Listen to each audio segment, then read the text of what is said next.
Welcome to this week's episode of Conversations That Count.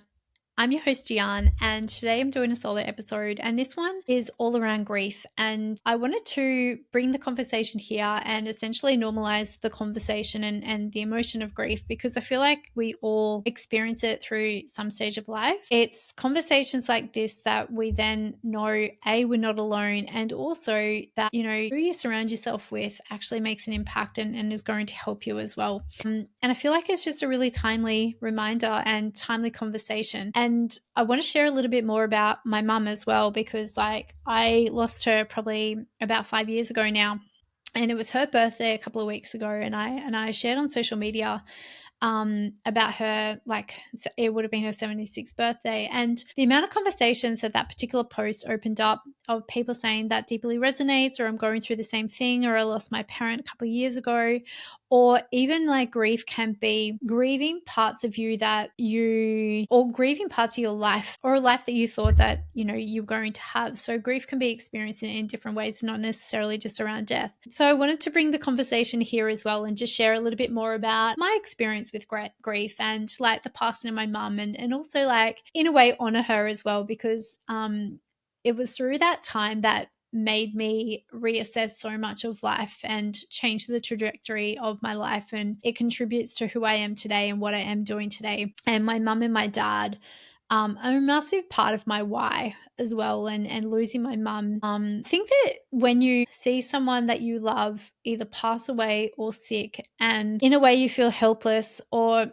it makes you reassess life on so many different levels. It makes you reassess like what's important, what's not, and you zoom out and it puts it all into perspective. And I was probably someone that very much lived in, okay, I'll do that this like next week, or I'll do this, I was kind of playing the waiting game on a lot of things, right? And it made me realize that one day, someday, or tomorrow isn't guaranteed for any of us at all. And it's what you do now that actually counts. And for me, it was like the biggest wake up call I needed for me to actually change so many things in life. And it was through the grieving process of my mum that actually like unraveled and unfolded. And also I feel like there's so many full circle moments happening at the moment for me. And again, like the reason of that's from my mum. So I'll talk a little bit about her and like her health journey in a moment. But after my mum's passing, obviously like it was such a stressful time for me, and I was grieving. Like I was stressed and I was anxious, and I was just like not in a great state, right? And I was doing all the things that I thought I should be doing. I was exercising, I was showing up for work, I was eating well, I was like, still having support with my brother and sister and my family and friends and all that things. And yet every single day, like I was exhausted. I was so exhausted that I would have multiple naps throughout the day because I was just shattered. There's no other word besides that. And I started working with this lady, Emma, who's on my podcast next week. And this is what I mean about the full circle moment, who I met during that time. And she was helping support me through that. And I remember one day I called her up and I just broke down. Like I was just not in a good state at all. And she said to me, Jeihan, you need to stop everything. It was the biggest permission piece that I didn't know I needed that she was able to give me. And she's like, you need to stop exercising. You can only go for walks or you can do yoga, but your body is so stressed right now that you doing things is actually stressing it out more. So right now your nervous system is shot. So you need to like actually heal that. And so that's when I slowed down, and I needed someone to say that because I wouldn't have stopped without it. But I started going, okay, well, for me, I know that yes, I'm going through a really stressful time in my life right now. However, that wasn't my normal. And so I was like, I did research and going, okay, well, rather than going to the doctor and getting prescription medication or something along those lines, what other modalities are there to help with stress management or anxiety or burnout? And I discovered breathwork. And so I went to a workshop. It was a Wim Hof workshop, and one of the first exercises that they did, I realized that I was hyperventilating. Like I was over breathing, I was chest breathing, I was mouth breathing, and my body was in a constant state of fight or flight. Like that's where my body was reacting from. So how I showed up every day was constantly in a survival mode state. And so I started working on how I'm breathing throughout the day and implemented a particular breathwork style into my everyday routine to start to calm my nervous system and come back from sympathetic nervous system into my parasympathetic nervous system.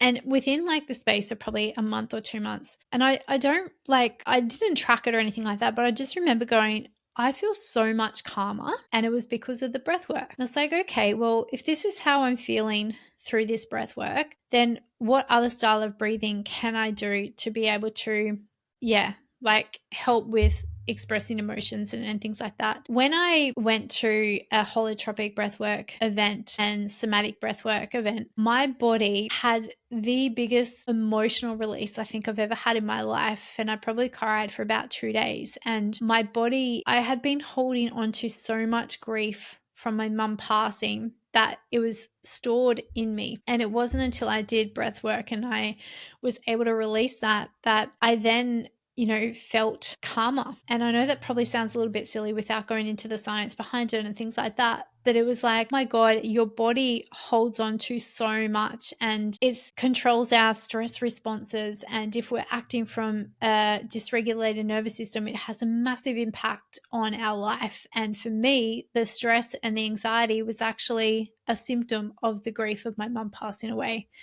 And that's when I went down like the journey of discovering about breathwork and doing breathwork facilitation. And recently I just completed my master's in breathwork facilitation, and it was like just before my mum's birthday. And that's what I mean about the full circle moments happening here at the moment. And it's all coming back to the passing of my mum. And grief, I remember someone saying to me one time, it's not linear, and it's like a dial, and it's a volume button. And so sometimes the volume is up and sometimes it's down, but it's there, right? And we all experience it. And sometimes when it's up, experience grief all over again. And sometimes it might not necessarily be the grief of, as I said, like a loved one. It could be grieving of a past version of you, or you stepping into a new light or life, or you evolving or something like that. It's just such a big emotion that we feel so much as well. And it's just a normal part of life, right? And so my mumsy, my beautiful mumsy, that I wanted to share a little bit about as well, because she's just come up in so many conversations, and she was such a loud and beautiful personality, and she would be so proud of me and what I'm creating and everything that I'm doing and who I'm becoming as well. So, and it's a massive part of her. Like, she's definitely passed on a lot of those beautiful characteristics to me as well. My mum was one of those personalities that you would hear her before you saw her. She was an extrovert, and she had like a laugh that was so loud and contagious that you would laugh at her laugh. And she was like this really beautiful person, that she was a child health nurse. So just in her nature, she just wanted to help people so much, and she just cared about people so much. And you would meet her and she would be besties with you straight away. And by tomorrow she'd be like probably calling you like, hey, let's go for coffee, or let's go for champagne. Let's whatever it is. Like she was up for it. She was very much a socialite as well. And as I said, a big personality. And definitely my relationship with my mum had changed and evolved over like the last few years of her life. And I'm so grateful for those years as well. Like I probably wasn't really close with my mum until I went through the separation with my ex. And it was just the way it happened. Like I always kind of kept her at a distance, and probably my whole family, if I'm being completely honest, for a while, and wanted or felt like I needed to do everything by myself. And it wasn't until that moment when I had the breakup that I was like, I needed the support from the people around me, and that included my mum as well. And so we grew a lot closer during that time. And also my dad, who got unwell like literally in the same week. Like it's fucking uncanny, right? And so my mum was going through a hard time as well. And so we kind of definitely bonded, and that brought us closer as well, because we needed to rely on each other and support each other, and we checked in on each other and things like that. My mum was diagnosed with multiple myeloma, which is a blood cancer. And from when she was diagnosed to when she passed away, it was probably 18 months or 2 years. So it was a relatively quick and aggressive cancer. And I won't go into a lot about the journey or anything like that, but I feel like when people go through cancer or an illness within the family, it brings everyone together. It's like, as I said, it makes you reassess and think what's important in life. And at the end of the day, it's family, right? And it brought us so much closer. And it was like, what do we need to do? How can we help? How can we support? We're here for you type thing. She went through chemo and then she went into remission and getting her health back on track. And then it was like around the COVID time, and she was very isolated from the family.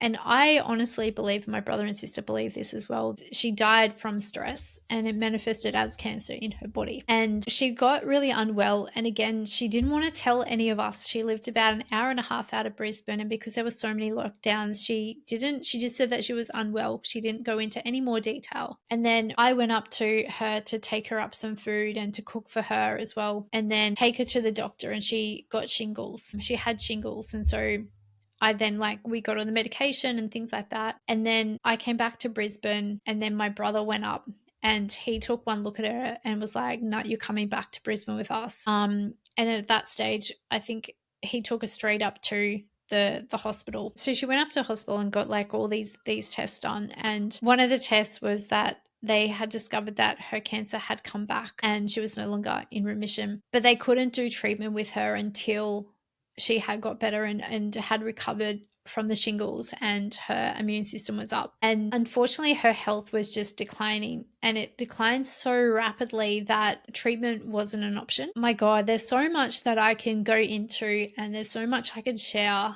And at the same time, I'm not too sure what to share. Yeah, because I think cancer for anyone is such a horrible, horrible journey. And yeah, there's not a lot you can do at all besides trust that she'll get better and everything will happen and everything along those lines. And I still remember, like, again, things were in lockdown. So I don't know if you remember, but hospitals, like, you couldn't even go and visit people. Like, you had to get special permission to visit someone, only one person at a time. So we had our mum that was in hospital by herself, and none of us could go visit, or it was only like one at a time or only for an hour and things like that. Like, it was actually quite a fucked time to go through anything like that. But I remember we visited her as much as we could, so she wasn't by herself, but she had to recover to bring her immune system up. And there was a night that she had fallen over and hit her head, and she said like it was one of the most frightening moments where she thought, I'm not going to wake up for this. I think that's me done, right? And she called my brother because he was on night shift around that time, and called and knew that he would be awake. So called him and he went straight up to the hospital. Yeah, we made a pact that from that moment onwards that someone was always going to be with her and always holding her hand. So then if she fell asleep and she didn't wake up, that she wasn't alone. And then there was once she was in hospital, she then went into palliative, like the doctors were, said that she would go into palliative care for the later stages of life. And we could have kept her in hospital, but instead we ended up bringing her back to my brother's place, which I feel so fortunate that he was in a position, because where he lived, he had like a rumpus room that had his king bed and just so much space. So we were able to put a hospital bed there and the king bed. So someone was always there. Plus then we had chairs all around. It had like different access to the rest of the house. And like I lived there, my brother and his partner and their little kid.